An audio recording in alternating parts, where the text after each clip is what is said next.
નમસ્કાર. અંતે નવા નેતા જીતી ગયા. દેશના સહકારી ક્ષેત્રમાં મહત્વની ગણાતી નાફેડની દિલ્હીમાં ચૂંટણી યોજાઈ હતી, જેમાં નાફેડના ચેરમેન તરીકે જેઠાભાઈ આહિરની ચેરમેન તરીકે વરણી કરવામાં આવી છે. જેઠાભાઈ ભરવાડ બિનહરીફ ચૂંટાયા છે. થોડા દિવસ પહેલા ભાજપ સાંસદ મોહન કુંડારિયા નાફેડની ડિરેક્ટરની ચૂંટણીમાં બિનહરીફ ચૂંટાયા હતા. ચૂંટણીમાં 4 ઉમેદવારોએ ઉમેદવારી પત્રક પરત ખેંચ્યા હતા.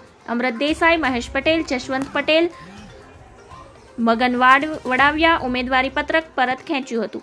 મોહન કુંડારિયાએ કહ્યું હતું કે મને તક આપવા બદલ પક્ષનો આભાર માનું છું. મારા સહિત 5 ઉમેદવારોએ ફોર્મ ભર્યા હતા. સમજૂતીથી 4 ઉમેદવારોએ ફોર્મ પરત ખેંચી લીધા છે.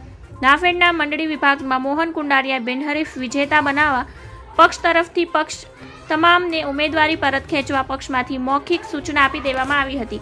તો જેઠાભાઈ ભરવાડ ફેડરેશન વિભાગમાં બિનહરીફ ડાયરેક્ટર બનવાનું પણ નક્કી છે. નાફેડના બોર્ડમાં જેઠાભાઈને મહત્વની જવાબદારી અપાય તેવો પણ તખ્તો ઘડાઈ રહ્યો છે.